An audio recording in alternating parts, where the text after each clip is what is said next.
chẳng bàn là hai tổng lọc bọc xong cứ chẳng nhóm lọc vào đó nê ra xa ra bọc xong á lang thần nạ smile không pi nê ra xa ra bọc xong tí trong một phút máu thần nạ smile khôngพอไปด้ามเก็บเงินสหประเทศโยเทียนหนึ่งเทียนโยกายช่วงบนโต๊ะพวกเขามาเรียรังอ่ะบอกท่าหุ่นล้างบ้านให้หุ่นไงเท่าไหร่อันนั้นสัตว์เมียนไตตะการว่าพี่ยี่บาใช่อะไรทางรัฐบาลเตรียมกลัวนะสมจริงทางรัฐบาลทำไปทุกการผลโยชน์ช่วยตอบសូមគ្រប់សម្ដេចប្រធានអង្គសមាជគ្រប់សម្ដេចលោកប្រធានសម្ដេចព្រះអង្គម្ចាស់អាដាមលោកជំទាវសមាជិកអង្គសមាជតបូជាទីមេត្រីដំបូងសូមថ្លែងអំណរគុណចំពោះការចូលរួមមតិយោបល់ជាច្រើនពាក់ព័ន្ធទៅនឹងប្រធានបទសេដ្ឋកិច្ចក្រៅប្រព័ន្ធនេះដែលជាចំណុចសំខាន់របស់យើងប្រជាពលរដ្ឋយើងប្រហែលជា 80% ស្ថិតនៅក្នុងការងារជាសេដ្ឋកិច្ចក្រៅប្រព័ន្ធហើយ 97% នៃសហគ្រាសនៅកម្ពុជាគឺសេដ្ឋកិច្ចក្រៅប្រព័ន្ធហេតុនេះហើយបានជារាជរដ្ឋាភិបាលដាក់ការពង្រឹងសេដ្ឋកិច្ចក្រៅប្រព័ន្ធនៅក្នុងអធិភាពទាំង6មួយនៅក្នុងអធិភាពទាំង6ហើយយើងបានធ្វើសកម្មភាពច្រើនពាក់ព័ន្ធទៅកិច្ចការងារនេះដោយសារកិច្ចការងារនេះទើបទាំងចាប់ផ្ដើមដំណើរការយើងក៏មានការធ្វើផងសាកល្បងផងហើយជាពិសេសបញ្ហារសើបឯកឧត្តមលោកជំទាវបានលើកហើយការគិតគូរនេះគឺយើងបានគិតតាំងពីដើមទីបថាចង់បញ្ចូលអ្នកក្រៅប្រព័ន្ធចូលទៅក្នុងប្រព័ន្ធទី1គឺយើងយកអភិក្រមមិនបខំបាទបើបខំក៏មិនបាទគេមិនប្រកែកតែគេមិនសហការដូចទៅគ្នាអញ្ចឹងមានតែលួងឲ្យចូលនៅក្នុងករណីលួងគឺត្រូវធ្វើម៉េចដើម្បីមានភាពទុកចិត្តអញ្ចឹងក្នុងករណីនេះខ្ញុំក៏សូមយកឱកាសនេះដើម្បីទុកឲ្យជំនាញឯកឧត្តមហេវណ្ឌីសង្ខេបប្រធានបទដែលលើកនោះមាន3ចំណុចដែលការចាប់អារម្មណ៍ទី1គឺពាក់ព័ន្ធទៅនឹងភាពច្បាស់លាស់សំដៅសួរថាចោះបានអីតើបានអត្ថប្រយោជន៍អីចោះជាប់អីបាទតើខ្ញុំចោះហើយជាប់កតាបកិច្ចស្អីខ្លះថ្ងៃនេះឬមួយក៏ថ្ងៃនេះអត់ជាប់អីថ្ងៃក្រោយខ្ញុំជាប់អីតាក់នុយខ្ញុំទេអីនេះគឺជាសំណួរដែលយើងជជែកគ្នាហើយខ្ញុំបានប្រកគោលការណ៍ដល់ឧត្តមនិរដ្ឋក៏ដូចជាដល់ហេវណ្ឌីពេលដែលយើងគិតគូរតាំងពីមុនរដ្ឋាភិបាលបង្កើតបេះកាលនោះយើងមានការគិតគូរគ្នាប្រជុំភាពនៅក្នុងការប្រព័ន្ធនេះគឺថាធ្វើម៉េចទី1កុំឲ្យមានការបកខំហើយទី2ត្រូវធ្វើម៉េចឲ្យគាត់មកដោយអត្ថប្រយោជន៍ពិតប្រាកដរបស់យើងហើយទី3គឺការចូលមកត្រូវធានាថាគាត់បានទទួលហើយលទ្ធផលជាក់ស្ដែងបានឆាប់អញ្ចឹងសំណួរពីនេះគឺសូមជូនទៅអាដាមហេមណ្ឌីដើម្បីលើកបកស្រាយជូនអង្គសមាជហើយប្រធានបទមួយទៀតគឺពាក់ព័ន្ធទៅការតម្រង់ទិសយុវជនឬមួយសិស្សឬមួយការប្រកបដោយវិជ្ជាជីវៈសម្រាប់បង្កើនសមត្ថភាពដល់សេដ្ឋកិច្ចក្រៅប្រព័ន្ធនិងស្ត្រីដែលអាដាមលោកជំទាវបានលើកនេះអញ្ចឹងករណីនេះខ្ញុំសូមជូនទៅអាដាមហេស៊ូដើម្បីបកស្រាយពិស្ដារដោយសារមកពេលវេលាហើយអាចឆ្លងថ្ងៃអញ្ចឹងខ្ញុំសូមជូនទៅអាដាមហេមវណ្ឌីហើយខ្ញុំអត់បានឆ្លងកាត់ដោយសម្ដេចតេជោក្នុងការប្រជុំតែថ្ងៃនេះអាចជាលើកទី1ហើយសមាជិករាជរដ្ឋាភិបាលក៏អាចលើកទី1ដែរដែលប្រជុំឆ្លងថ្ងៃបាទហើយជាពិសេសគឺក្នុងប្រជុំនៅប្រវត្តិសាស្ត្រតែម្ដងដែលយើងបណ្តែរៀបចំពីមុនគឺសមាជរដ្ឋសភាប្រសិទ្ធិហើយរាជរដ្ឋាភិបាលក៏មានកិត្តិយសចូលរួមនៅក្នុងកិច្ចប្រជុំថ្ងៃនេះអញ្ចឹងខ្ញុំសូមជូនទៅអាដាមហេវណ្ឌីដើម្បីបកស្រាយទៅលើកិច្ចការងារនេះហើយបន្ទាប់មកក៏សូមជូនទៅអាដាមហេស៊ូដើម្បីបកស្រាយបញ្ជូនបាទសូមជួយសូមគោរពសម្ដេចប្រធានសមាជសម្ដេចឯកឧត្តមលោកជំទាវនិងសមាជិកានៃអង្គសមាជជាទីគោរពដ៏ខ្ពង់ខ្ពស់បំផុតដោយទទួលបានការអនុញ្ញាតពីសម្ដេចនាយករដ្ឋមន្ត្រីខ្ញុំបាទសូមចូលរួមបំភ្លឺនៅ កិច្ចការមួយចំនួនដែលសមាជិកសមាជិកាអង្គសមាជបានលើកឡើងនៅក្នុងនេះពាក់ព័ន្ធទៅនឹងការចុះឈ្មោះនៅក្នុងសេដ្ឋកិច្ចក្រៅប្រព័ន្ធនេះយើងបានដឹងហើយថាសេដ្ឋកិច្ចក្រៅប្រព័ន្ធនេះគឺធំស្មុគស្មាញហើយការគិតគូរនៅក្នុងការរៀបចំយុទ្ធសាស្ត្រតាំងពីដើមទីមកគឺការរៀបចំនេះគឺធ្វើម៉េចឲ្យមានលក្ខណៈដោយស្ម័គ្រចិត្តទេបាទមិនមានការបង្ខំទេអញ្ចឹងសូម្បីតែនៅក្នុងការរៀបចំគិតគូរជ្រើសរើសពាក្យពេចន៍ដែលហៅថាប្រព័ន្ធថ្នាលទាំងអស់នេះក៏យើងបានមានការប្រុងប្រយ័ត្នដែលយើងធ្វើការបែងចែករវាងក្នុងប្រព័ន្ធនិងក្រៅប្រព័ន្ធនៅក្នុងប្រព័ន្ធគឺយើងសំដៅទៅលើការចុះបញ្ជីបាទនឹងមានអនុលោមភាពមានអីជាដើមអញ្ចឹងប៉ុន្តែចំពោះបងប្អូនអ្នកសេដ្ឋកិច្ចក្រៅប្រព័ន្ធនេះយើងបានប្រៀបប្រែងហើយយើងបានប្រើតែពាក្យចុះឈ្មោះបាទអញ្ចឹងទេគាត់មិនមានអនុលោមភាពដូចនឹងអ្នកដែលត្រូវជាប់កាតព្វកិច្ចទៅតាមច្បាប់ទេបាទនឹងយើងប្រៀបធៀបដូចនីតិជនហើយនឹងជនពេញវ័យអញ្ចឹងបាទដូច្នេះនៅក្នុងការចុះឈ្មោះដោយស្ម័គ្រចិត្តនេះហើយអញ្ចឹងបានអង្គសមាជបានកត់សម្គាល់ឃើញនៅល្បឿនការចុះឈ្មោះនេះក៏មិនទាន់ជាខ្លាំងក្លាប្រមាណដែរមួយថ្ងៃយើងបាន1000ជាងហើយខ្លះបានលោតដល់3000នៃពាក្យស្នើសុំជាដើមប៉ុន្តែល្បឿននេះគឺជាល្បឿនមួយដែលយើងមានមោទនភាពពីព្រោះតាមរយៈការចុះឈ្មោះនេះយើងសង្កេតឃើញថាការរៀបចំដំបូងគឺបារម្ភដែរបាទថាបងប្អូនអ្នកសេដ្ឋកិច្ចក្រៅប្រព័ន្ធលោកមិនសូវមានអក្ខរកម្ម Digital លោកមិនសូវមានកា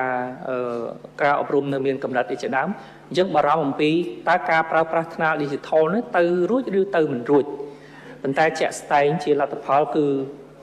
88% នៃការចុះឈ្មោះនេះគឺធ្វើទៅតាមទូរស័ព្ទដៃបាទដែលគាត់ទៅបញ្ចូលធនាគារអីនោះគឺតែ 12% ទេអញ្ចឹងឃើញថាការប្រើប្រាស់បច្ចេកវិទ្យានៅក្នុងការចុះឈ្មោះនេះមានសារៈសំខាន់មែនទែនហើយគឺជាមោទនភាពមួយដែលយើងសង្ឃឹមថានៅថ្ងៃខាងមុខមូលដ្ឋានសេដ្ឋកិច្ចនេះគឺជាមូលដ្ឋានរឹងមាំដោយសារប្រជាពលរដ្ឋបានប្រើប្រាស់ថ្នាល Digital រួចទៅហើយចំពោះការចុះឈ្មោះបានអីនេះគឺជាសំណួរដែលយើងខ្ញុំពេលចុះយុទ្ធនាការបងប្អូនតែងតែលើកសួរជាច្រើនចឹងទេក្នុងមុននេះគឺសមាជិកាសមាជបានលើករៀបរាប់នៅ8-9 ចំណុច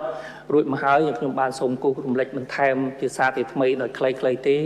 គឺទី1ថាយើងមិនបានឲ្យមានតម្រូវការបង់ថ្លៃទេហើយក៏យើងតាមដានការងារនេះជាប់ជាប្រចាំមានយន្តការតាមឃ្លាំមើលដែរបាទខ្លែងក្រែកមាន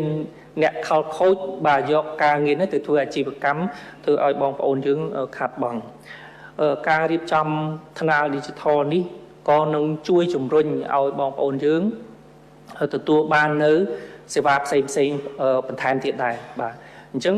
បើសិនជាយើងមិនមានឈ្មោះបើសិនជាយើងមិនមានអត្តសញ្ញាណក្រសួងស្ថាប័ននានាលោកមានការលំបាកនៅក្នុងការរៀបចំនៅអន្តរាគមន៍ដើម្បីគ្រប់គ្រងឲ្យចំទិសដៅបាទនេះគឺជាសារៈសំខាន់មួយទៀតសារៈសំខាន់បន្ទាប់ទៀតនេះគឺការទទួលបាននៅអត្ថប្រយោជន៍គាំពារសង្គមដែលប្រធានបទទី1បានរៀបរាប់ពិស្ដារអស់ហើយខ្ញុំបាទសូមអនុញ្ញាតថាមិនយកពេលវេលានេះរៀបរាប់បន្ថែមទេប៉ុន្តែផ្សារភ្ជាប់គ្នាអញ្ចឹងបាទនៅពេលដែលគាត់ប្រកាសជាស្វ័យនយោជន៍នេះគឺគាត់នឹងអាចមានលទ្ធភាពទៅចុះឈ្មោះទទួលបានបសសជាដើមបាទនៅក្នុងនេះដែរគឺការបណ្ដុះបណ្ដាលបាទការបណ្ដុះបណ្ដាលនេះក៏នឹងទទួលបាននៅពីកម្មវិធីដែលក្រសួងការងារបណ្ដុះបណ្ដាលជីវៈទីទៀតឯកឧត្តមរដ្ឋមន្ត្រីលោកនឹងថ្លែងបញ្ជាក់បន្ថែមអត្ថប្រយោជន៍បន្ថែមទៀតនៅក្នុងការងារនេះគឺធ្វើម៉េចនៅពេលដែលលោកបានចូលក្នុងប្រព័ន្ធនេះគឺបានវិញ្ញាបនបត្រដែលវាគ្មិនខាងដើមលោកបានសួរនាំអំពីវិញ្ញាបនបត្រនេះគឺយើងធ្វើតាមប្រភេទ Digital នេះតែម្ដងនៅពេលគាត់ចុះឈ្មោះកាលណាយើងមានយន្តការមាន 2 tier អ្នក approve នឹងមាន2វគ្គបាទកាលណាយើងទៀងទាត់ត្រឹមត្រូវមនុស្សម្នាក់ចុះបានតែម្ដងទេយើងប្រើអត្តសញ្ញាណ ID ដែលក្រសួងមហាផ្ទៃលោកបានផ្ដល់ជូនមានប្រព័ន្ធ AI ទាញយកទិន្នន័យនឹងមកគាត់បំពេញថែមនៅមួយចំនួនទេហើយកាលណាយើងអនុម័តឃើញថាម្នាក់នឹងជាអ្នកសេដ្ឋកិច្ចក្រៅប្រព័ន្ធយើងនឹងបញ្ជូននៅវិញ្ញាបនបត្រ Digital នេះជូនត្រឡប់មកវិញជាការពិតណាស់ថាព័ត៌មានទទួលបានទាំងអស់នេះគឺជាព័ត៌មានស្វ័យប្រកាស អញ្ចឹងទេអាចព័ត៌មាននេះមិនសុក្រឹតទេក៏ប៉ុន្តែគឺជាការចាប់ផ្ដើមព្រោះបងប្អូនអាចផ្លាស់ប្ដូរមុខរបរផ្លាស់ប្ដូរទីតាំងលក្ខនឹងលក្ខប៉ុន្តែការដែលគាត់ចូលរួមបំពេញទិន្នន័យនេះគឺមានសារៈសំខាន់ហើយថ្នាល digital នេះចេញមកមានវិញ្ញាបនបត្របែបនេះហើយមាន QR code សញ្ញា verify ថែមទៀតបាទដែលបញ្ជាក់ថាมันអាចខ្លែងបន្លំបានទេអញ្ចឹងលោកអាចទុកក្នុងទូរស័ព្ទក៏បានហើយអាចដាក់ជួ print តាំងនៅក្នុងកន្លែងអាជីវកម្មក៏បានអញ្ចឹងមានការទទួលស្គាល់ដោយរាជរដ្ឋាភិបាលជាលើកដំបូងនៅក្នុងប្រវត្តិសាស្ត្រហើយនេះជាការគិតគូរដ៏ខ្ពង់ខ្ពស់របស់សម្ដេចនាយករដ្ឋមន្ត្រី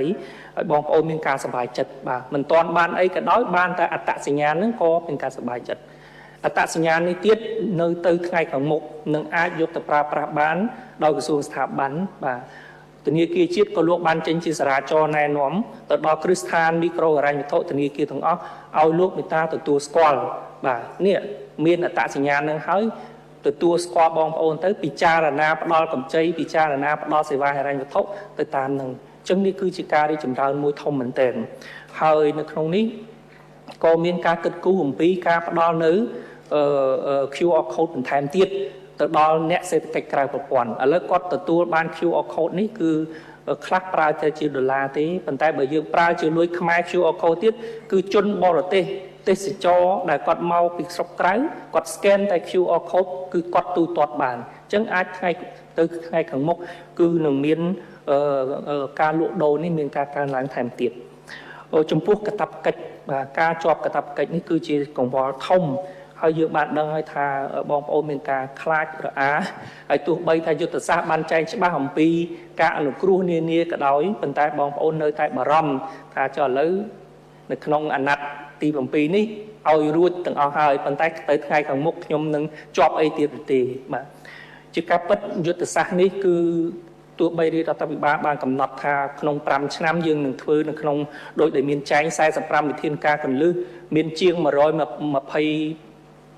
ជាងវិធានការលំអិតដោយក្រសួងស្ថាប័នទៀតក៏ប៉ុន្តែការកសាងមូលដ្ឋានសេដ្ឋកិច្ចក្រៅប្រព័ន្ធនេះគឺត្រូវការពេលវេលាដោយសារទាមទារនៅការចូលរួមទាមទារនៅឆន្ទៈរបស់បងប្អូនប្រជាពលរដ្ឋទាំងអស់ដែលលោកជាអ្នកសេដ្ឋកិច្ចក្រៅប្រព័ន្ធអញ្ចឹងគឺដំណើរផ្លូវរបស់យើងមិនទាន់ចប់និងមិនទាន់ចប់នៅក្នុងអាណត្តិនេះទេប៉ុន្តែការកសាងគ្រឹះគឺត្រូវធ្វើឲ្យបាននៅក្នុងអាណត្តិនេះដូច្នេះពាក់ព័ន្ធទៅនឹងអនុលោមភាពនេះយើងខ្ញុំតាមរយៈយុទ្ធសាស្ត្រនេះក៏សូមលើកទឹកចិត្តដល់បងប្អូនប្រជាពលរដ្ឋម្ចាស់សហគ្រិនទាំងអស់សូមលោកមេត្តាគិតគូរថាតទៅថ្ងៃខាងមុខយុទ្ធសាស្ត្រជាតិរបស់យើងគោលដៅសេដ្ឋកិច្ច2050របស់យើងគឺត្រូវពឹងផ្អែកទៅលើបងប្អូនទាំងអស់នេះហើយបងប្អូននិយាយរួមយុទ្ធសាស្ត្រនេះគឺធ្វើម៉េចជួយបងប្អូនកុំឲ្យបងប្អូនក្រិនឲ្យបងប្អូនរីកធំធាត់ឥឡូវ GDP យើងប្រហែលជា51 billion ដុល្លារយើងចង់ឲ្យ10ឆ្នាំទៀត5ឆ្នាំទៀតទៅជា100 billion ទៅជា200 billion គឺពឹងផ្អែកលើបងប្អូនឈានចូលក្នុងប្រព័ន្ធនេះហើយដូច្នេះអនុលោមភាពពិតប្រាកដណាស់ថានឹងមានបន្ទុកប៉ុន្តែយើងនឹងខិតខំសម្រួលនៅគ្រប់ការលំបាកដើម្បីឲ្យកិច្ចការទាំងអស់នេះប្រព្រឹត្តទៅបានដោយរលូនហើយខ្ញុំបាទគិតថាកន្លងមកនៅពេលដែលយើងខ្ញុំចោះធ្វើយុទ្ធនាការហើយសូមទទួលស្គាល់ដែរថាមិនទាន់បានគ្រប់ច្រកល្ហកគ្រប់ទីកន្លែងទេយើងខ្ញុំនឹងរៀបចំនៅយុទ្ធសាស្ត្រថ្មីបន្ថែមទៀតដើម្បីជំរុញតាមថានេះហើយថ្នាលបច្ចេកវិទ្យានេះគឺទិសដៅចុងក្រោយយើងសង្ឃឹមថាដោយសារធ្ពួកស្រាប់ជាមួយនឹងថ្នាលបច្ចេកវិទ្យាចែករំលែកព័ត៌មានរបស់ជាតិគឺ CamDX គឺថ្នាលនេះនឹងបតៈកលាគ្នាទាំងអស់ជាមួយនឹងប្រព័ន្ធថ្នាលផ្សេងៗរបស់ជាតិនៅពេលដែលក្រសួងស្ថាប័នលោកនឹងចែករំលែកថ្នាលនេះមកហើយក្រសួងស្ថាប័ននឹងអាចប្រើប្រាស់ទិន្នន័យនេះត្រឡប់ទៅវិញយើងនឹង generate នៅ data មួយចំនួនទិន្នន័យមួយចំនួនដើម្បីឲ្យប្រជាពលរដ្ឋលោកដឹងវិញដែរថាអ្នកលក់កាហ្វេមានប្រមាណបាទអ្នកលក់ធ្វើសិប្បកម្មអីលោកអាចមានទិន្នន័យរួមមួយចំនួនអញ្ចឹងគឺមានសារៈប្រយោជន៍ទៅវិញទៅមកហើយយើងខ្ញុំសង្ឃឹមថានៅថ្ងៃខាងមុខគឺយើងនឹងប្រើមធ្យោបាយថ្នាល digital នេះដើម្បីបញ្ជូនការបណ្ដុះបណ្ដាលបញ្ជូនព័ត៌មានបញ្ជូនទិន្នន័យផ្សេង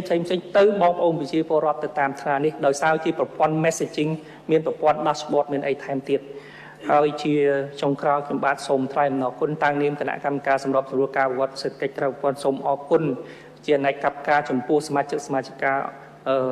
នៃរដ្ឋសភាប្រសិទ្ធភាពដែលបានផ្ដល់ការគ្រប់គ្រងផ្ដល់ការលើកទឹកចិត្តនេះគឺជាកម្លាំងចិត្តហើយយើងខ្ញុំនឹងទទួលយកនៅអនុសាសន៍ល្អៗទាំងអស់នេះដើម្បីពង្រឹងការងារអភិវឌ្ឍសេដ្ឋកិច្ចក្រៅប្រព័ន្ធបន្ថែមទៀតសូមអរគុណសូមគោរពអរគុណ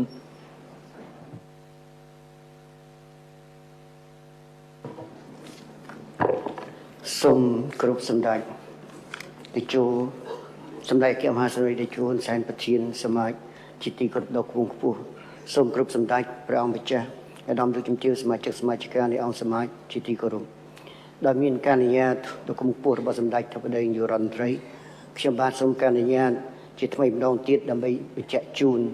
អង្គសមាជអំពីការបន្តបដាជំនាញសម្រាប់បុគ្គលនៃសេដ្ឋកិច្ចក្រៅប្រព័ន្ធក៏ដូចជាយុវជនដែលមកពីគ្រួសារក្រីក្រនិងការតម្រង់ទិសវិជ្ជាជីវៈសម្រាប់សិស្សដែលស្ថិតនៅក្នុងអនុវិទ្យាល័យនិងវិទ្យាល័យផងដែរជាការពិតណាស់រាជរដ្ឋាភិបាលបានយកចិត្តទុកដាក់ទៅដល់សេដ្ឋកិច្ចក្រៅប្រព័ន្ធដែលមុននេះដោយតែអាដាមហែមទីបានគូបញ្ជាក់ហើយក៏មាននៅក្នុងសេចក្តីថ្លែងរបស់សម្ដេចបវរធិបតីនាយករដ្ឋមន្ត្រីផងដែរប៉ុន្តែទោះបីជាយ៉ាងណាក៏ដោយយើងក៏បានស្ដាប់នៅអង្គសម័យរបស់យើងអំពីចំណុចប្រឈមហើយនឹងការថ្លឹងថ្លែងថាតើអ្វីខ្លះជាកញ្ចប់ប្រយោជន៍ដែលបុគ្គលនៃសេដ្ឋកិច្ចក្រៅប្រព័ន្ធត្រូវចុះឈ្មោះហើយដែលនៅក្នុងឱកាសនេះខ្ញុំបាទសូមរំលឹកនៅកញ្ចប់អត្ថប្រយោជន៍មួយដែលយើងគិតមួយផ្លែតយើងគិតថាសាមញ្ញមិនមានប្រយោជន៍ប៉ុន្តែធៀបពិតវាគឺជាកញ្ចប់ប្រយោជន៍មួយដែលយើងអាចប្រើប្រាស់ហើយនឹងអាចកែប្រែវាសនានៃសហគ្រាសក្រៅប្រព័ន្ធឬម្ចាស់ដែលវិនិយោគឬមួយដែលសម្រេចចិត្តនៅក្រៅប្រព័ន្ធនេះឲ្យទទួលបានជោគជ័យហើយអាចបញ្ជាខ្លួនចូលទៅក្នុងប្រព័ន្ធហើយក៏អាចคลายទៅជាសហគ្រាសដែលជោគជ័យមួយហើយប្រហែលក៏ដូចជាសហគ្រាសមួយចំនួនដែលអាដាមប៉ែនសមនបានលើកឡើងដែរថាតូចមែនប៉ុន្តែបើសិនជាមានការបន្តបដាលជំនាញមានសហគ្រិនភាពមួយច្បាស់លាស់ប្រហែលជាអាចនឹងទទួលបានជោគជ័យជាបន្តបន្ទាប់ខ្ញុំបានមុននេះបានបញ្ជាក់ឲ្យថាខ្ញុំបានប្រើពាក្យថាបុគ្គលនៃសេដ្ឋកិច្ចក្រៅប្រព័ន្ធដែលសេដ្ឋកិច្ចក្រៅប្រព័ន្ធពាក្យថាបុគ្គលនេះគឺវាពាក់ព័ន្ធជាមួយនឹងម្ចាស់សហគ្រាសដែលនៅក្រៅប្រព័ន្ធមានន័យថាម្ចាស់សហគ្រាសដែលមិនបានទៅចុះបញ្ជីទៅតាមក្បួនច្បាប់លិខិតបទដ្ឋានផ្សេងហើយដែលជាទូទៅអាចជាសហគ្រាសខ្នាតមធ្យមតូចឬក៏ micro ដែលជាលក្ខណៈគ្រួសារឬមួយជាលក្ខណៈប្រពៃណីក្រៅពីនេះក៏មានកម្មករយោជិតដែលគាត់ធ្វើការនៅក្រោមសហគ្រាសដែលក្រៅប្រព័ន្ធនេះក៏គាត់ជាអ្នកដែលក្រៅប្រព័ន្ធដែរហើយក៏មានបុគ្គលមួយទៀតដែលមិនមានថៅកែហើយក៏មិនមានកម្មករនៅក្រោមបង្គាប់របស់ខ្លួនគឺបុគ្គលស្វ័យនិយោជហើយតួអង្គ3នេះគឺមានសារៈសំខាន់ដូចគ្នាហើយដែលត្រូវយកចិត្តទុកដាក់ដូចគ្នាដើម្បីធ្វើម៉េចឲ្យសេដ្ឋកិច្ចក្រៅប្រព័ន្ធរបស់យើងកាន់តែមានភាពប្រកួតប្រជែងកាន់តែមានសក្តិភាពកាន់តែមានជំនាញដើម្បីបញ្ជៀបខ្លួននិងអភិវឌ្ឍខ្លួនទៅសេដ្ឋកិច្ចក្នុងប្រព័ន្ធជាការពិតណាស់ម្ចាស់សហគ្រាសនៃសេដ្ឋកិច្ចក្រៅប្រព័ន្ធភាគច្រើនគឺអាចនៅខ្វះសក្តិភាពហើយដែលសក្តិភាពនេះគឺជាកិច្ចការងារសំខាន់ដែលម្ចាស់អាជីវកម្មទាំងអស់ទោះបីតូចក្តីធំក្តីមីក្រូក្តីជាលក្ខណៈគ្រួសារក្តីគួរតែបង្កើនការយកចិត្តទុកដាក់ជាក់ស្ដែងដែលយើងបានពិនិត្យទៅលើឧទាហរណ៍សូម្បីតែហាងកាហ្វេសូម្បីតែកន្លែងលក់ចាប់ហួយមានន័យថាលក់របស់តូចតាចនៅតាមផ្សារក៏មានតម្រូវការដើម្បីមានសក្តិភាពនៅក្នុងខ្លួនផងដែរបើមិនដូច្នោះទេគឺគាត់មិនអាចនឹងប្រកួតប្រជែងជាមួយនឹងសហគ្រាសក្នុងប្រព័ន្ធឬមួយក៏ផលិតផលនាំចូលដែលមានលក្ខណៈស្តង់ដារនោះទេការទទួលបានឱកាសបណ្ដុះបណ្ដាលផ្នែកសក្តិភាពអាចឲ្យគាត់ចេះគ្រប់គ្រងបុគ្គលិកចេះគ្រប់គ្រងទីផ្សារ ចេះទុកដាក់ផលិតផលចេះគ្រប់គ្រងប្រព័ន្ធហិរញ្ញវត្ថុហើយចេះគោរពទៅតាមស្តង់ដារអនាម័យផងដែរដែលអាចកែប្រែនៅហាងដ៏តូចរបស់ខ្លួនឲ្យមានអនាម័យឲ្យមានសុខភាពឲ្យចេះទុកដាក់ផលិតផលទៅតាមគេហៅថាស្តុកចេញស្តុកចូលមុនឬក្រោយដែលធានានៅគុណភាពផលិតផលដើម្បីផ្ដល់ជូនទៅដល់អ្នកដែលមកទិញហ្នឹងគឺថាវាអាចនឹងធ្វើឲ្យគាត់ប្រកួតប្រជែងទោះបីជាមានម៉ាតផ្សារទំនើបខ្នាតតូចមកបើកនៅក្បែរផ្ទះឬមួយក៏អីគឺថាគាត់អាចប្រកួតប្រជែងបានផ្ទុយទៅវិញបើសិនជាមានផ្សារទំនើបខ្នាតតូចមកវិនិយោគនៅខ្មែរហើយបើសិនជាខ្លួនគាត់គ្មានសក្តានុភាពគ្មានជំនាញនៅក្នុងការគ្រប់គ្រងអាជីវកម្មខ្នាតតូចរបស់គាត់នេះគឺថាគាត់អាចប្រឈមទៅនឹងការខ្សែធនឬមួយក៏ការបិទអាជីវកម្មរបស់ខ្លួនខ្ញុំលើកឧទាហរណ៍មួយទៀតសូម្បីតែហាងកាហ្វេជាការពិតណាស់ឥឡូវនេះហាងកាហ្វេយើងពិបាកស្វែងរកហាងកាហ្វេនៅសម័យ80 90ដែលថាហាងកាហ្វេឆុងស្បៃនោះឥឡូវគឺថាតិចមែនតើតិចមិនមែនដោយសារថាខ្វះអ្នកដែលផ្ដល់សេវាហាងកាហ្វេបែបឆុងស្បៃនោះទេប្រហែលជាកាត់បន្ថយដោយសារតែអតិថិជនភាគច្រើនដែលទៅហាងកាហ្វេឥឡូវត្រូវការហាងកាហ្វេដែល brand ហាងកាហ្វេដែលចុចពីម៉ាស៊ីនជាងហាងកាហ្វេដែលប្រើស្បៃទោះបីជាហាងកាហ្វេនោះលក់នៅផ្សារលក់នៅជុំវិញទីប្រជុំជនណាក៏ដោយទោះបីជាតូចល្មមឬមួយចល័តក្តីឥឡូវហ្នឹងគឺថាត្រូវមានលទ្ធភាពត្រូវចេះគេហៅថាប្រើប្រាស់កាហ្វេដែលពេញនិយមដោយអតិថិជនហើយនឹងចេះតុបតែងកន្លែងខ្លួនឯងបានជានេះគឺជាការលើកឧទាហរណ៍មួយដែលយើងបានឃើញសារៈប្រយោជន៍នៃការបណ្ដុះបណ្ដាលជំនាញដែលយើងគិតថាតូចប៉ុន្តែបើសិនជាយើងតាមទាន់គឺយើងអាចធ្វើឲ្យអាជីវកម្មបែបប្រពៃណីរបស់យើងនេះគឺថាប៉ុន្តែគួរឲ្យយល់ឲ្យដឹងតែឆ្លងថ្ងៃហើយប៉ុន្តែមិនមែនហាមឃាត់មិនឲ្យនិយាយតទេនិយាយកាន់តែច្រើនកាន់តែល្អឥឡូវមកនេះហើយនេះគ្រាន់តែជាការឧទាហរណ៍មួយដើម្បីដោយសារឱកាសនេះក៏អរគុណទៅដល់សម្ដេចជួក៏ដូចជាអង្គសមាជជាមួយដោយសារថាការមានការផ្សាយផ្ទាល់ហើយដែលមុននេះអង្គសមាជក៏បានលើកដែរថាការផ្សព្វផ្សាយទៅដល់បុគ្គលគោលដៅនៃសេដ្ឋកិច្ចក្រៅប្រព័ន្ធមានសារៈសំខាន់ហើយដែលកន្លងទៅយើងគិតថាអាចមានការផ្សព្វផ្សាយច្រើនដែរប៉ុន្តែអាចថានៅមិនដល់ប៉ុន្តែតាមអង្គវេទិកានេះខ្ញុំបាទលើកនៅចំណុចឧទាហរណ៍មួយនេះសង្ឃឹមថាបុគ្គលនៃសេដ្ឋកិច្ចក្រៅប្រព័ន្ធជាពិសេសម្ចាស់សហគ្រិនគឺថាអាចយល់ពីអត្ថប្រយោជន៍នៃការទៅចុះឈ្មោះបញ្ជាក់អត្តសញ្ញាណដើម្បីទទួលបានអត្ថប្រយោជន៍មកទទួលការបណ្ដុះបណ្ដាលជំនាញសហគ្រិនភាពនេះដែលក្រសួងការងារនិងបណ្ដុះបណ្ដាលវិជ្ជានឹងផ្ដល់ជូនទៅដល់ម្ចាស់សហគ្រិននៃសេដ្ឋកិច្ចក្រៅប្រព័ន្ធទាំងឡាយដែលស្ម័គ្រចិត្តទៅបញ្ជាក់អត្តសញ្ញាណនៅឯក្រសួងឧស្សាហកម្មវិទ្យាសាស្ត្របច្ចេកវិទ្យានិងនវានុវត្តន៍ដូចគ្នាទោះបីជាសហគ្រាសមួយមានម្ចាស់ដែលមានសហគ្រិនភាពល្អក៏ដោយប៉ុន្តែបើបុគ្គលបើសិនជាបុគ្គលិកកម្មករយោជិកនៅក្នុងសេដ្ឋកិច្ចនៅក្នុងសហគ្រាសក្រៅប្រព័ន្ធនោះมันមានជំនាញក៏ប្រហែលជាពិបាកធ្វើឲ្យសហគ្រាសក្រៅប្រព័ន្ធនោះមានលទ្ធភាពប្រកួតប្រជែងជាមួយសេដ្ឋកិច្ចក្នុងប្រព័ន្ធនេះដោយសារថាសេដ្ឋកិច្ចក្នុងប្រព័ន្ធគាត់មានលក្ខខណ្ឌការងារដែលអាចល្អប្រសើរជាងបន្តិចអញ្ចឹងបុគ្គលដែលគាត់មានជំនាញស្រាប់គាត់ប្រកាសជាទៅធ្វើការនៅឯសហគ្រាសក្នុងប្រព័ន្ធអញ្ចឹងសម្រាប់សហគ្រាសក្រៅប្រព័ន្ធនៅពេលដែលបញ្ជាក់អត្តសញ្ញាណគឺមិនត្រឹមតែខ្លួនគាត់ជាម្ចាស់សហគ្រាសទៅទទួលបានការបណ្ដុះបណ្ដាលទេសូម្បីតែបុគ្គលិកនៅក្នុងសហគ្រាសរបស់គាត់ក៏អាចមកចុះឈ្មោះដើម្បីទទួលការបណ្ដុះបណ្ដាលជំនាញណាមួយដែលសហគ្រាសរបស់គាត់កំពុងតែផ្ដល់សេវាឬមួយក៏កំពុងតែផលិតផងដែរជាការពិតណាស់សេដ្ឋកិច្ចក្រៅប្រព័ន្ធមានតូចមានធំមានមធ្យមក៏ប៉ុន្តែមាននៅគ្រប់វិស័យទាំងអស់ទាំងសេវាកម្មទាំងកសិកម្មទាំងសំណង់ទាំងកម្មន្តសាលគឺមានដូចគ្នាដូច្នេះអ្វីដែលជាកម្មវិធីបណ្ដុះបណ្ដាលជំនាញបច្ចេកទេសវិជ្ជាជីវៈដែលក្រសួងការងារបានកំពុងតែផ្ដល់នេះគឺថាមានភាពបតិកលាជាមួយនឹងសហគ្រាសក្រៅប្រព័ន្ធផងដែរដូច្នេះសូមឲ្យសហគ្រាស ក្រៅប្រព័ន្ធទាំងអស់ទៅបញ្ជាក់អត្តសញ្ញាណដើម្បីទទួលបាននៅអត្ថប្រយោជន៍មួយនេះភ្ជាប់ជាមួយនឹងឱកាសនៃការបដិបដានេះខ្ញុំបាទក៏សូមជម្រាបជូនអង្គសមាជអំពីកម្មវិធីអត្ថភាពមួយដាច់ដライមួយផ្សេងទៀតដែលវាផ្សារភ្ជាប់ទៅនឹងកម្មវិធីបដិបដាជំនាញដែលបូកផ្សំទាំងអ្នកសេដ្ឋកិច្ចក្រៅប្រព័ន្ធដែរនេះគឺកម្មវិធីបដិបដាជំនាញដល់យុវជនដែលមកពីគ្រួសារក្រីក្រចំនួន1.5 លាន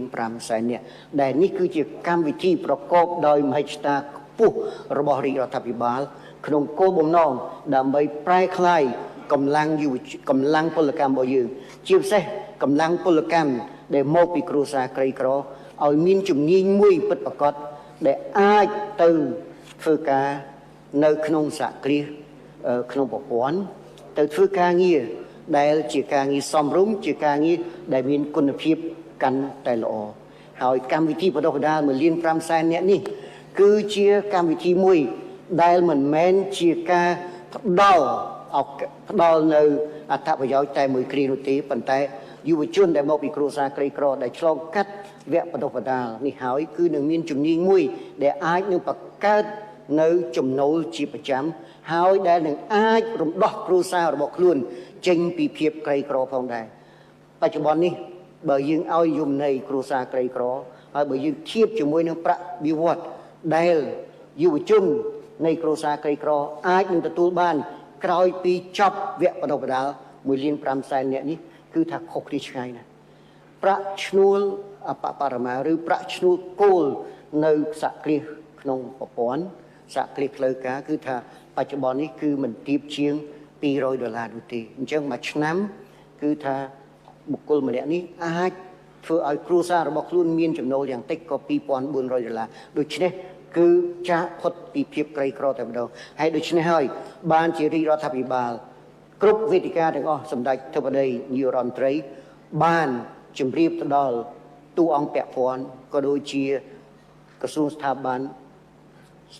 ថ្នាក់រដ្ឋបាលថ្នាក់ក្រោមជាតិដើម្បីធ្វើម៉េចយើងផ្សព្វផ្សាយនៅអត្ថប្រយោជន៍នៃកម្មវិធី1.5 លាននាក់នេះឲ្យបានកាន់តែទូលំទូលាយហើយដែលតាមវាអង្គសមាជរបស់យើងនេះខ្ញុំបាទជឿជាក់ថាអាដាមលោកសម្ដេចព្រះអង្គម្ចាស់អាដាមលោកជំទាវក៏នឹងជួយផ្សព្វផ្សាយបន្ថែមទៀតផងដែរប៉ុន្តែនៅក្នុងឱកាសនេះខ្ញុំបាទក៏ចង់ជម្រាបជូននៅចំណុចប្រឈមមួយចំនួនហើយដែលមុននេះខ្ញុំជឿថាអង្គសមាជិកអង្គសិនបាតរបស់យើងក៏បានលើកនៅចំណុចប្រឈមខ្លះដែរអ្វីត្បិតតែកម្មវិធីនេះយើងបានផ្ដល់ការបដិបដាដោយមិនគិតថ្លៃហើយសម្រាប់យុវជនដែលមកពីគ្រួសារក្រីក្រដែលមានបញ្ជាក់អត្តសញ្ញាណនេះគឺមិនត្រឹមតែទទួលបានការបដិបដាដែលមិនគិតថ្លៃទេគឺថែមទាំងទទួលបាននៅប្រាក់ឧបត្ថម្ភក្នុងមួយខែ$28,000ដែលប្រហែលនឹង$70ផងដែរអញ្ចឹងយើងឃើញថាប្រយោជន៍នេះធំប៉ុន្តែក៏ឃើញចំនួនយុវជនដែលមកពីគ្រួសារក្រីក្រគឺថាមកចោះឈ្មោះនេះគឺថានៅទាបជាងអ្វីដែលជាមហិច្ឆតារបស់រាជរដ្ឋាភិបាលដែលចង់ស្រូបយកកម្លាំងពលកម្មយុវជនដែលមកពីគ្រួសារក្រីក្ររហូតដល់ទៅ1.5 លាននាក់ក្នុងរយៈពេល5ឆ្នាំនេះមូលហេតុបែរជាយើងបានជិះទាំងអស់នេះបុគ្គលឬមួយក៏យុវជនជាកូនជាចៅនៃគ្រួសារក្រីក្រភាគច្រើនគឺជាអ្នកដែលកំពុងតែជួយការងារនៅក្នុងគ្រួសារឬមួយក៏កំពុងតែប្រកបមុខរបរផ្សេងដើម្បីបង្កើតជាចំណូលដើម្បីជួយទ្រទ្រង់គ្រួសារហើយដោយសារឪពុកម្ដាយឬមួយគ្រួសារក្រីក្រក៏អាចថាត្រូវការកម្លាំងកូននោះដើម្បីជួយនៅក្នុងសកម្មភាពប្រចាំថ្ងៃរបស់ខ្លួនដូច្នេះនៅមានគេហៅថាចំណុចប្រឈមហើយនឹងមានភាពស្ទាក់ស្ទើរច្រើននៅក្នុងការជំរុញកូនឬមួយក៏យុវជនដើម្បីមកទទួលការបដិបដានេះហើយឆ្លៀតក្នុងឱកាសនេះខ្ញុំបានក៏សង្ឃឹមថាប្រជាពលរដ្ឋជាពិសេសប្រជាពលរដ្ឋកូនដៅនេះដែលជាអ្នកទទួលបាននៅកំណត់អត្តសញ្ញាណជាគ្រួសារក្រីក្រនេះគឺថាអាចនឹងពិចារណាឡើងវិញគឺថាកម្មវិធីនេះគឺថាយើងអាចបាត់បង់នៅពេលវេលាខ្លះក្នុងរយៈពេលដ៏ខ្លីក៏ប៉ុន្តែនៅរយៈពេលយូរត្រឹមតែ4ខែឬក៏6ខែឬយ៉ាងយូរ8ខែគឺថាកូនឬមួយក៏យុវជនម្នាក់នេះនឹងក្លាយទៅជាអ្នកដែលបដូរវាសនាគ្រួសារពីគ្រួសារ ដែលត្រូវបានកំណត់ថាជាគ្រួសារក្រីក្រប៉ុន្តែទៅជាគ្រួសារមួយដែលមានចំណូលសមរម្យអាចទ្រទ្រង់ទៅដល់គ្រួសារហើយក៏អាចធ្វើឲ្យកូនមួយនេះមានអនាគតហើយចូលទៅក្នុងកន្លងអាជីពមួយថ្មីដែលតាមកម្មវិធីបណ្ដុះបណ្ដាលរបស់យើងនេះគឺមិនត្រឹមតែផ្ដល់ឲ្យយុវជនរបស់យើងត្រឹមតែកម្រិតសញ្ញាបត្របច្ចេកទេសវិជ្ជាជីវៈកម្រិត1នោះទេគឺថាយុវជនរបស់យើងអាចបន្តរៀនហើយរៀនជាបន្តទៀតរហូតទៅដល់បញ្ញាបត្ររងឬមួយក៏បញ្ញាបត្រផងដែរជាការពិតណាស់ក្តីស្រមៃរបស់គ្រួសារគ្រប់រូបក្នុងនោះរួមទាំងគ្រួសារដែលមានអត្តសញ្ញាណជាគ្រួសារក្រីក្រក៏ប្រហែលជាមានក្តីស្រមៃចង់ឃើញកូនរបស់ខ្លួននៅថ្ងៃណាមួយអាចទទួលបាននូវឱកាសបណ្ដុះបណ្ដាលហើយឱកាសដើម្បីរៀនបានខ្ពង់ខ្ពស់ឡើងវិញផងដែរដូច្នេះសូមចាប់យកឱកាសនេះដើម្បីបញ្ជូនកូនបញ្ជូនយុវជនជូនចៅរបស់ខ្លួនដើម្បីមកចូលក្នុងកម្មវិធីបណ្ដុះបណ្ដាល1,500,000នាក់នេះឲ្យបានច្រើនបន្ថែមទៀតផងដែរហើយដើម្បីជួយសម្រួលទៅដល់បងប្អូនយុវជនរបស់យើងដែលស្ថិតនៅក្នុងគ្រួសារក្រីក្រក៏ដូចជាសេដ្ឋកិច្ចក្រៅប្រព័ន្ធគឺសម្ដេចទឹកបដីបានណែនាំឲ្យក្រសួងដើម្បីបង្កើតឲ្យមានកម្មវិធីរៀនប្រកបទៅដោយភាពបត់បែនជាការពិតណាស់យុវជនរបស់យើងឬមួយក៏បុគ្គលផ្សេងដែលចង់ទទួលការបណ្ដុះបណ្ដាលអាចរៀនពេញមួយថ្ងៃក៏បានមានទាំងព្រឹកទាំងល្ងាចអានឹងគឺរៀនក្នុងរយៈពេល4ខែចប់តែម្ដងទទួលបានសញ្ញាបត្រមួយផ្ទុយទៅវិញបើសិនជារវល់ហើយទំនេរតែពេលព្រឹកគឺថាយើងអាចរៀនតែមួយពេលព្រឹកក៏បានហើយបើសិនជារវល់ពេលព្រឹកទំនេរពេលល្ងាចគឺថាអាចមករៀនតែពេលល្ងាចក៏បានហើយបើសិនជាពេលព្រឹកនិងពេលល្ងាចគឺថារវល់ជាប់ភារកិច្ចដើម្បីជួយគ្រួសារគឺថាអាចរៀននៅពេលយប់ចាប់ពីម៉ោង5កន្លះទៅដល់ម៉ោង8កន្លះក៏បានហើយបើសិនជាសហគ្រាសនិស្សិតកិច្ចក្រៅប្រព័ន្ធឬមួយបងប្អូនដែលស្ថិតនៅក្នុងគ្រួសារក្រីក្ររវល់ជាប់បំពេញការងារនៅក្នុងសប្តាហ៍ពីថ្ងៃច័ន្ទដល់ថ្ងៃសុក្រហើយតនេតែថ្ងៃសៅរ៍ថ្ងៃអាទិត្យយើងក៏មានកម្មវិធីបណ្ដុះបណ្ដាលសម្រាប់តែថ្ងៃសៅរ៍ថ្ងៃអាទិត្យសម្រាប់បងប្អូនផងដែរជារួមរាជរដ្ឋាភិបាលក្រោមការដឹកនាំប្រកបដោយក្តីបណ្ឌិត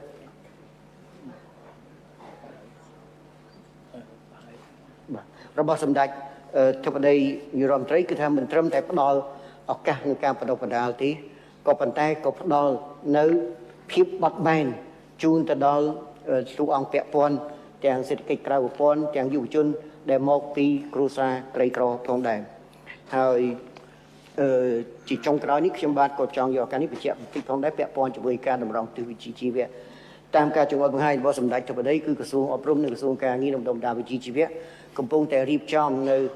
កម្រងឯកសារទស្សនាទានកន្លងអប់រំកម្ពុជាហើយដែលចាប់ពីឆ្នាំសិក្សា2025 2026នេះតទៅក្រសួងអប់រំនិងក្រសួងការងារនឹងរួមគ្នាដើម្បីធ្វើការតម្រង់ទិសវិជ្ជាជីវៈទៅដល់សិស្សថ្នាក់ទី7ទី8ទី9ដើម្បីឲ្យសិស្សហើយនៅអាណាព្យាបាលអាចមានសញ្ញាណជាមុនទៅហើយថាតើការងារណាអាជីពណាដែលជាការងារទីផ្សារត្រូវការក្នុងរយៈពេល3ឆ្នាំទៀតក្នុងរយៈពេល5ឆ្នាំទៀតហើយដើម្បីចាប់យកនៅជំនាញនេះតើសិស្សត្រូវត្រៀមខ្លួនយ៉ាងដូចម្តេចខ្លះដើម្បីបំពេញបន្ថែមនៅមុខវិជ្ជាចាំបាច់ណាមួយដើម្បីខ្លួនអាចជ្រើសរើសកន្លងអប់រំរបស់ខ្លួនហើយនៅពេលដែលយើងបានធ្វើការតម្រង់ទិសវិជ្ជាជីវៈទាំងថ្នាក់ទី7ទី8ទី9ហើយនៅដល់ថ្នាក់ទី10គឺថាសិស្សអាចមានជំរើសដើម្បីជ្រើសរើសយកកន្លងវិទ្យាសាស្ត្រកន្លងវិទ្យាសាស្ត្រសង្គមឬមួយក៏កន្លងវិជ្ជាជីវៈនៅក្នុងកម្រិតថ្នាក់ទី10 11 12តែម្ដងហើយដែលតាមរយៈឯកសារទស្សនាទាននិងកន្លងអប់រំថ្មីនេះគឺថាសិស្សដែលរៀនចប់ថ្នាក់ទី12ដែលរៀននៅកន្លងវិជ្ជាជីវៈគឺមិនត្រឹមតែទទួលបាននៅចំណេះដឹងទូទៅនោះទេប៉ុន្តែក៏អាចមានជំនាញចាំបាច់មួយចំនួននៅពេលដែលចប់ហើយបើសិនជាគាត់មិនចង់បន្តការសិក្សាទៅថ្នាក់ឧត្តមសិក្សាឬអីទេគាត់ចង់ស្វែងរកការងារគឺថាគាត់អាចមានលទ្ធភាពគ្រប់គ្រាន់ដែលមានជំនាញសមល្មមដើម្បីចូលទៅធ្វើការងារនៅក្នុងទីផ្សារការងារតែម្ដងអង្គសមាជដងខ្ញុំបាទក៏ដូចជាសហការីពិតជាថ្លែងនូវអំណរគុណចំពោះអង្គសមាជដែលបានផ្ដល់នៅជាតិចូលហើយនឹងបានបង្ហាញនៅទស្សនវិស័យក៏ដូចជាសំណូមពរហើយដែលយើងខ្ញុំនឹងកត់ត្រាទុកហើយនឹងបន្តធ្វើការពិភាក្សាគ្នាក្នុងលក្ខណៈអន្តរស្ថាប័នដើម្បីធ្វើម៉េចឲ្យ